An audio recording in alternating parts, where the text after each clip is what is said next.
Good morning. Magandang araw po sa atin. Nandito tayo sa ating farm, and it's month of January 2024. Ito ang aming farm. What we have are different high value crops, mostly fruit bearing trees. It's time to maintain the farm again. So meron kami dito mga iba-ibang halaman, mga fruit trees mostly. Meron kami dito mga kakao. And then meron kami mga pili. Also, meron kami mga saging, different types of bananas as well. So it's time to maintain the farm. So ngayon, ang gagawin po namin for this month are mag-clear ng area ng mga fruit bearing trees, mag-apply ng mga fertilizer, as much as possible organic fertilizer po, but in some cases if need to, we have to apply for a synthetic fertilizer, and then mag-trim ng mga branches ng kakao as well. Kailangan din ang kahoy kasi tulad nito, they need some trimming. Kung hindi natin trim, hindi magiging maganda yung magiging final na bunga niya. So yun ang activity natin sa ngayon. Medyo kulimlim ngayon, mahangin, mas sariwang simoy ng hangin dito. So ito ang aming farm. Napakaganda, maginhawa, wala kang hinahabol na oras. So it's one of my passion, ang farming.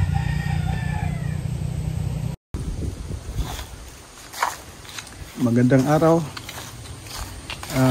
Andito ako ngayon, nagpa-farming fruit trees ngayon.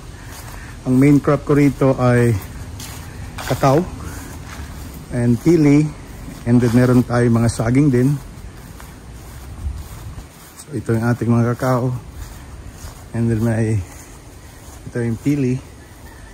So again, part ng pagpa-farming ay maintenance. So you hire people to help you out, attend to the needs of the plants, of the trees. So isa doon is kailangan clearing. I-clear mo yung area, i-fertilize mo siya, you apply either organic or synthetic fertilizer if needed. Masaya siya, sariwang hangin. Pero hindi ibig sabihin pa na sariwang hangin sa farm, basta farm ay sariwa ng hangin. No, hindi ganun. Pag nag-apply kayo ng spray sa mga tanim, spray either insecticide, so hindi kayo dapat mag-stay muna sa farm. Labas muna kayo until after a few days, para mawala yung effect ng spray. So para maging fresh ulit ang hangin. So isa rin yung dapat natin i-take note pag nag-spray. So ito yung ating area. Ito yung combination ng bananas and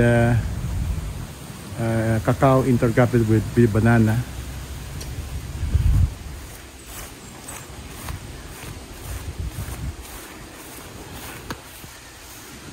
So ito ang aming area. Gumagamit kami dito sa pag-clear ng area ng grass. Pag-clear ng grass, gumagamit kami ng lawn mower. So ito yung aming dragon fruit area.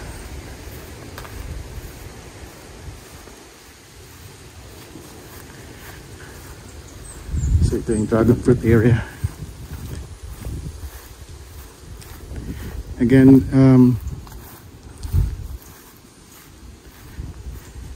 ang minimaintain ko ditong tao is isa lang, isang caretaker. Meron kaming, hindi siya tenant, caretaker. I pay him per day. So hindi siya tenant. Nandun.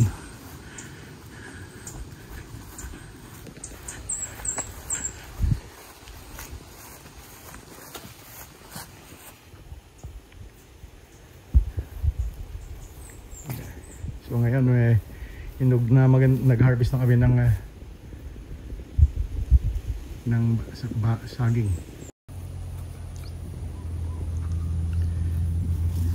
Good morning. Nandito tayo sa ating farm. Ito yung plantation ng ating saging. And then intercrop sa kakao. Pansin natin, medyo hindi natin naasikaso maigi yung ating sagingan. At ito yung senyorita, medyo hinog na sa puno. Ito yung senyorita variety. So mamaya darating ko lang dito sa ating farm. Bigyan natin ng instruction yung ating caretaker na makuha na to. Sayang sayang. So ma-harvest na siya. So ito ang ating senyorita variety. So ito rin, hinog na rin sa puno. So isa sa at minsan kinakain na rin ng mga aso, yung mga bumabagsak. Yan, kumakain siya ng saging. Pag nahulog na, nakain ng aso. Pero ito, plano ko dito is para gumanda yung ating produkto, ang ating saging, kailangan yung ilalim na to pang ibaba, medyo hindi natanggalin natin to bago pa lumaki siya, para yung nasa taas na yun, makalaki siya, para mas malaki ang saging, mas maganda yung presyo. So next time, bigyan ko ng instruction ng aking caretaker na maalis yung baba, kahit siguro mga ilang kuwan lang ang ating i-maintain, kasi para maganda yung kanyang bunga. Yeah, so ito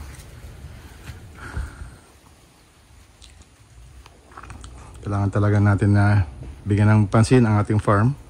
Pag napabayaan natin, hindi rin naasikaso, sayang. So ito yung aking goal ngayon, sa ngayon, mabigyan ng magandang instruction ng ating caretaker kung anong dapat gawin. So yung isang saging namin, masyado na siyang hinog.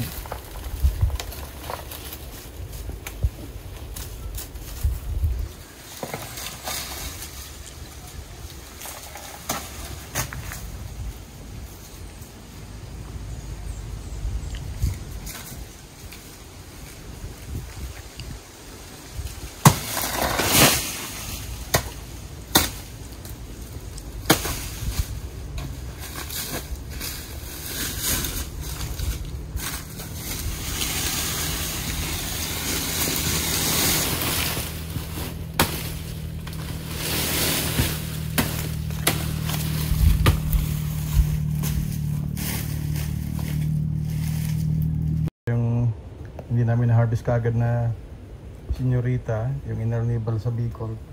Masyadong kwan siya, madaling mainog, nagkakahulog-hulog, sayang. So yeah,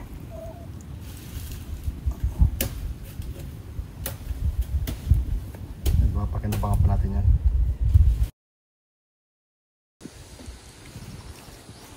Meron naman kaming harvest na saging, senyorita.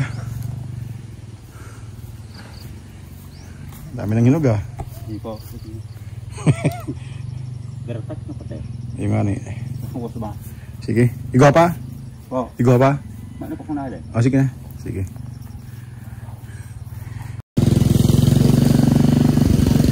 Ito yung banana harvest namin ngayon. Ito yung lakatan variety. Lakatan variety siya. And then meron din tayo ditong Cavendish na variety. And then ito yung Latundan variety. Meron siyang Saba. Ito yung Saba variety.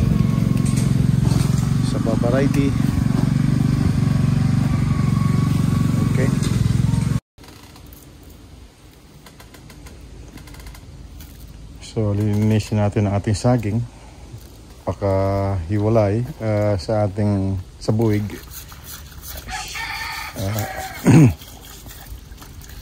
Hinugas natin siya para malinis ang saging bago ilagay sa crate.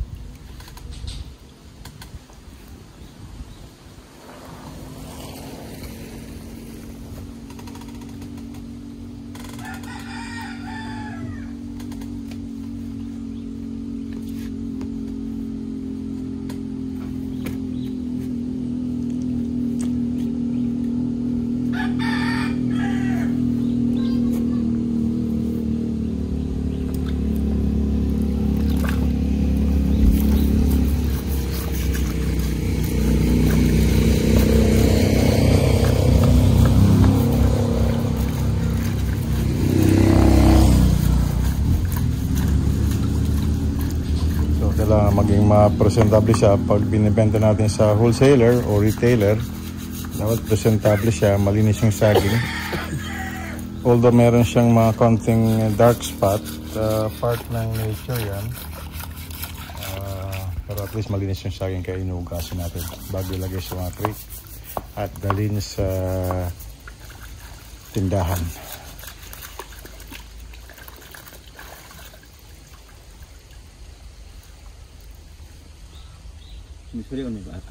Aliwan lang.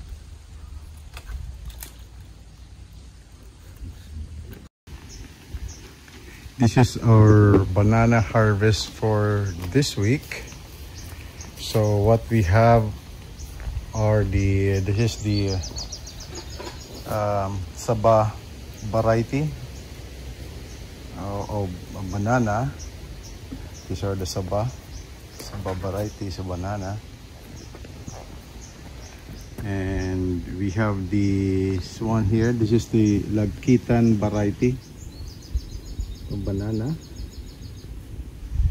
And this one here, this is the Latundan variety. And the last crate, that's the Lakatan variety. So the Lakatan variety is a little bit just a medium size. So that's the Lakatan variety. So this is what we have for this week. This is our harvest in our farm. Good morning. Sa ngayon, ang gagawin natin ay magbabawas tayo ng saging. Dahil yung kakao hindi siya masyado makalaki kung hindi siya naarawan masyado. So, yung first year ng kakao dapat partly shaded, pero yung pag naka 1 year na siya, it need more sunlight. So, ang nangyayari, hindi siya mapasukan ng araw.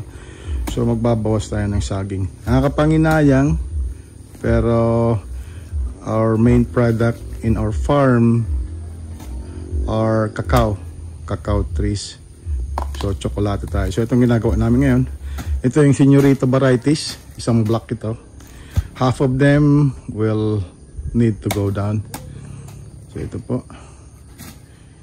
Ito na nangyari. So, bawas tayo. So, ito na nangyari ginagawa namin. Pababawas na kami. Okay.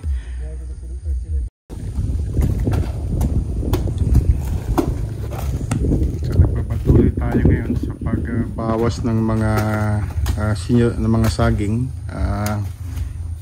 In between, may every 3 meters ang pagitan niya. So, ititira pa rin natin yung isang row. And then, alternating siya. May shade pa rin.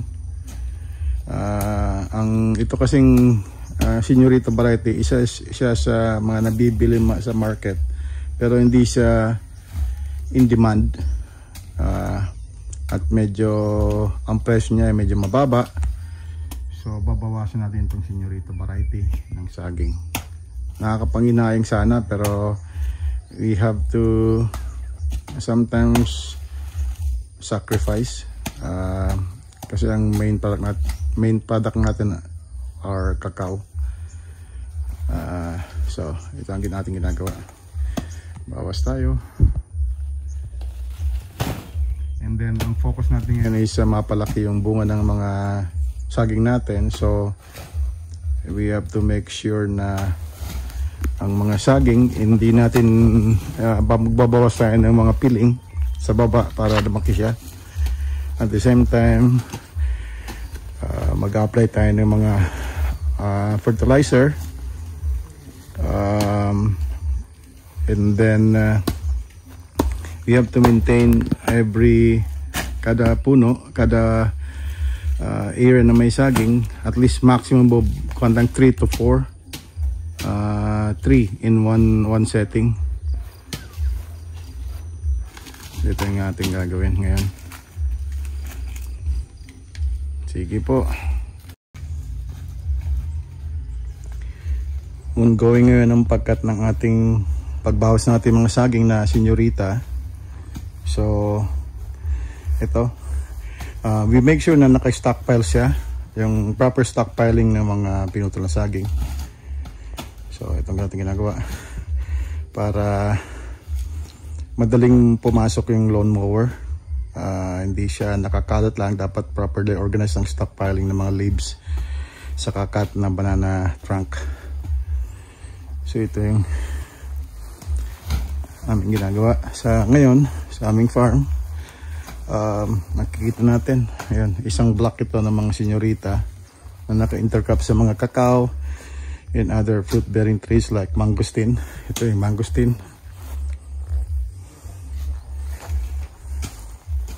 Yeah. So ito yung ating ginagawa ngayon. Ito yung area ng mga saging.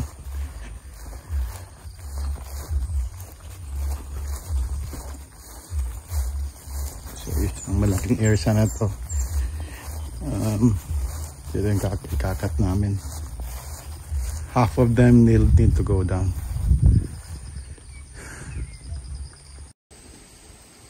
Good morning. It's another beautiful day here. So medyo kulimlim siya sa ngayon araw. The past few days it's been raining for quite some time, and now we are continuing our farm maintenance. We are reducing the number of banana in this area here. This area, it's been intercropped with it's a fruit bearing trees, and then we intercrop the bananas, the Señorita variety bananas, and we found out that it's too shaded, and the trees, the seedlings, the little trees cannot grow well. It needs sunlight, so we have to trim down or reduce the number of banana trees. So that's what we're doing here in our area. So nakapanginayang, pero it's needed. Our main product here are the fruit bearing trees, especially cacao. But we have cacao, and we have also different kinds of fruit bearing trees here. Lanzones, lanzones, and we have also mangosteen, and rambutan, and also avocado. It has avocado, which is very popular in the Western countries because of its flavor. So we are reducing here you can see that we are reducing our banana trees. Okay, so that's the update.